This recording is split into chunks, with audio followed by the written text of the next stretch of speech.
Welcome to another deep dive. Today we're really getting into this idea that it didn't start with you, Hmm. which is the title of the book, actually, Yeah, by Mark Wolynn.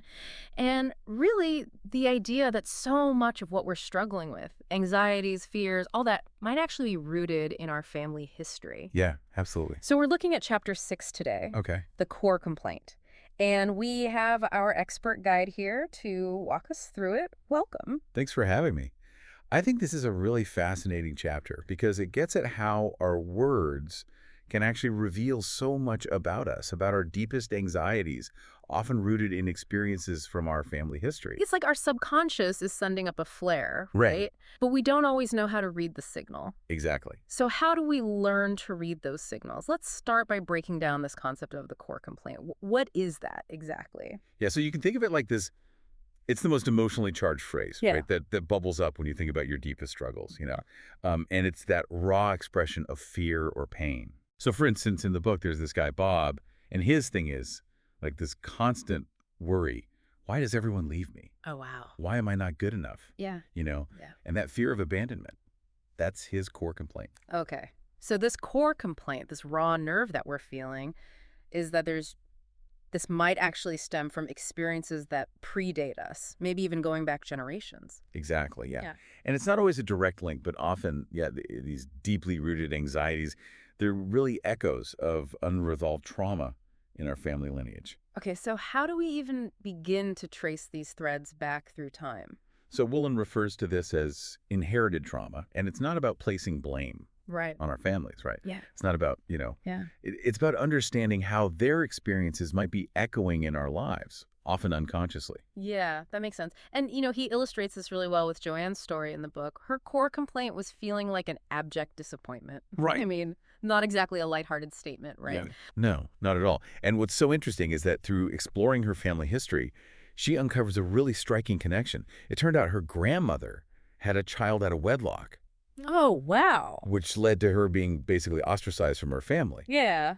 And so that shame, that really deep-seated feeling of being a disappointment, it's almost like this wound that never really fully healed. Wow. And it kind of reverberated through the generations and then ultimately manifested in Joanne's life. So you're saying that Joanne wasn't actually a disappointment, but she might have internalized her grandmother's shame and projected that onto herself. Exactly. Wow, that's kind of mind-blowing. It's a really, I think, powerful example of how these unspoken, unhealed wounds can have this way of lingering in families and impacting us in ways that, we might not even realize. Yeah, I mean, before we even started talking about this, I never would have considered that, really, that Yeah. something like that could even be at play. Yeah. Okay, so now I'm really starting to see how these core complaints, they're not just some random anxieties. Exactly. They're like clues pointing to a much deeper story. And I love that he gives all these concrete examples Yeah. because I think when people are listening to this, they're going to want to know, okay, like what are some other examples? Because I'm sure everyone is now trying to think about what their core complaint Right. is. And so another example, Carson, the firefighter, who was terrified of dying and leaving no legacy. And I think for me, what's so striking about that one is that he was so young. Yes. And yet this fear was debilitating for him. Absolutely. And so do we think there's a chance that his fear was connected to his father losing custody of him at a young age It's very possible. and them never reconnecting? Yeah. It's almost like he was carrying the weight of his father's loss without even realizing it. That's a very insightful connection to make. Yeah, that's exactly what Woolen suggests. That this fear of leaving no legacy wasn't just Carson's. It was rooted in his father's experience of losing a son, Right. of having his lineage seemingly cut short in a way. So how can people listening start to make these connections in their own lives? I mean, by now, everyone's probably trying to pinpoint their own core complaint. Well, I think one way is to really start paying attention to the language you use, especially when you're feeling, stressed or when things are kind of tough. Like, what are those phrases or those worries that keep coming up again and again for you? Right. Yeah. Those can often be clues. Yeah. It's like those recurring nightmares. Exactly. Maybe they're trying to tell us something too. But I like that he doesn't just tell us to notice these patterns. Like he says we can actually use these core complaints to understand ourselves better. Yeah. And he even gives us some bridging questions in the book. Exactly. And I love those questions Yeah. because they really help to sort of bridge the gap between our current anxieties and their potential roots in our family history. I love that. Um, for example, he talks about this woman, Lorena, who had this intense fear of like having a mental breakdown and committing suicide. Wow, yeah, that's a heavy one. It was a very real and terrifying fear for her. But when she started kind of going through these bridging questions, this really chilling connection emerged. Okay. So it turned out that her grandfather, who she had always heard kind of referred to as like the black sheep of the family, Yeah. he actually struggled with mental illness. Hmm. And he ultimately ended up taking his own life. Wow. So her deepest fear was directly connected to her family history. Are there other people who kind of uncovered these similarly striking connections, would you say? Totally. Yeah, I mean, there's another great example in the book about a woman named Maria, and she always felt like unseen in relationships, like unimportant. And so she had this really deep fear of just being invisible, irrelevant. And that was her core complaint, this fear of invisibility. And I imagine that's a really hard one to carry around. Did she end up finding any connection back to her family with that fear? She did. It turned out that her maternal grandmother had been like a very, very highly respected midwife in her village. Wow. But then when she immigrated to a new country, her skills and her knowledge weren't recognized at all, Oh. you know? And she was forced to take these really like menial jobs, and she basically kind of just faded into the background. Oh, that's heartbreaking though. It's like her life's work, her identity was practically erased. Exactly. And so, again, not that hard to see how that feeling Right. of being unseen, of being insignificant might have kind of unconsciously been passed down through the generations Yeah, absolutely. and then ultimately impacted her. It's like you don't even realize that you're carrying that with you. Wow. Yeah. These stories they're so powerful and they make you realize like how much our family history can actually shape us and the anxieties that we're dealing with now, without us even realizing it. It's like these unspoken fears and traumas, they can actually become part of our inheritance. That's a great way to put it. Yeah. Yeah. And oftentimes, it's not even just the trauma itself that we inherit, right? Right. But it's the silence around it Right. Yeah. that makes it really, really hard to even recognize, Yeah, absolutely. It's let like, alone break free. yeah, it's like trying to solve a puzzle when you're missing half the pieces. You don't even know what you're up against. Yeah, exactly. Exactly. And that's why, Wolin talks about not just paying attention to your core complaints, but also the language that you use to describe your parents.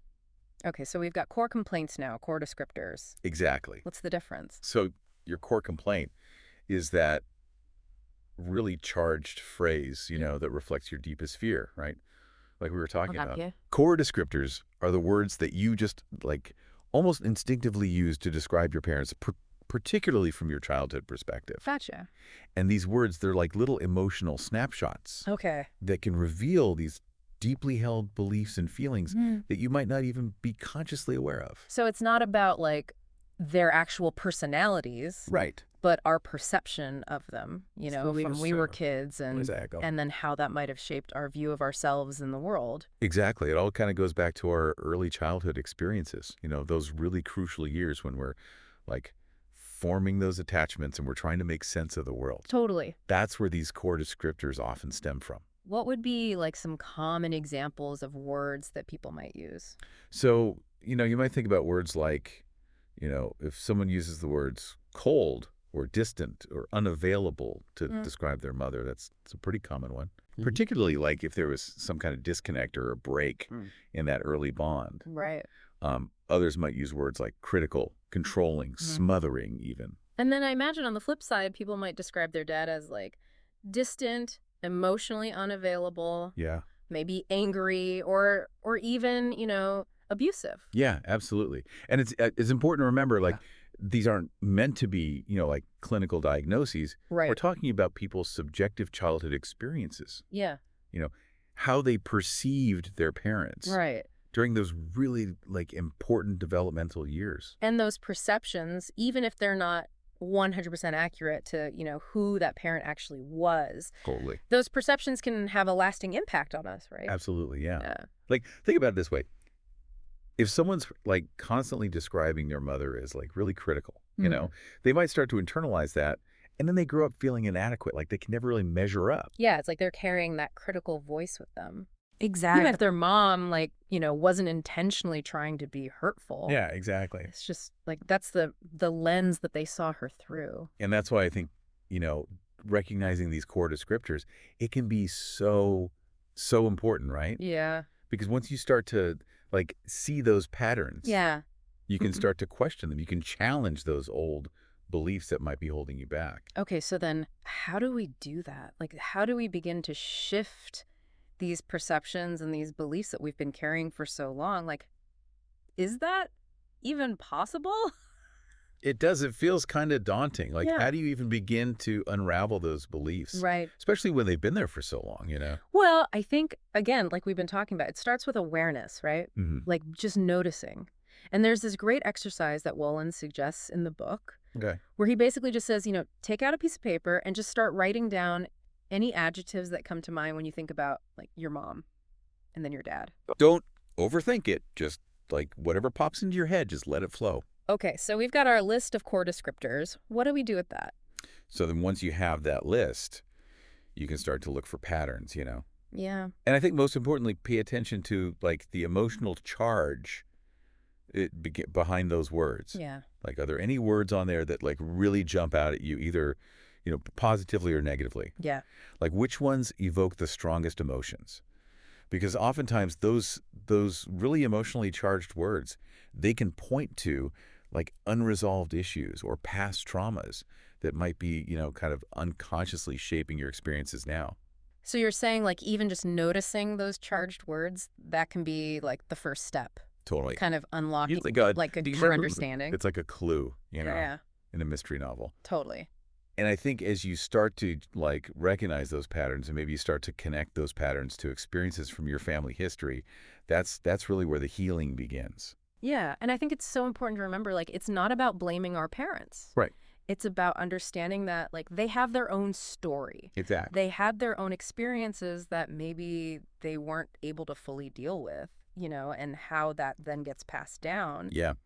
Everyone's carrying around their own stuff, It's, their own invisible wounds. yeah. And so I mean I love that he doesn't just kind of leave us with the like, oh wow, this is intense. Right. He also gives us tools to Yes. actually like Absolutely. process these emotions, Yeah, he does. Yeah, he goes into a lot of different techniques in the book, and Yeah. he really emphasizes that like healing, it's not like a destination; it's a journey, Right. and it's ongoing. So yeah, we don't have time to unpack all of those here, Right. but I would highly recommend checking out the book Yeah. for a deeper dive. Yeah.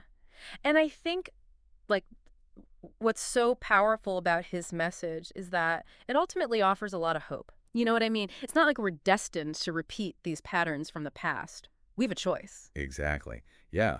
By becoming aware of these patterns, understanding where they come from, and approaching ourselves and our families with compassion, we can really start to heal those old wounds and break those cycles, not just for ourselves, but for future generations. And that's an incredibly empowering message, I think. Like, we're not just shaped by our past, we actually have the power to create a different future. So, to everyone listening, as you go about your day, pay attention to those words, those recurring anxieties. Listen to yourself with those new ears, like Wellen says, because you might be surprised at what you discover. Yeah, absolutely. And just remember, healing is possible. Hmm. It starts with awareness, a lot of compassion, and the courage to really look at these inherited patterns, head on. That's a wrap for today's deep dive on inherited family trauma. What words or phrases come to mind when you think about your biggest struggles? Could those be clues to a deeper understanding of yourself and your family's history? Until next time, keep asking those big questions and, as always, keep diving deep.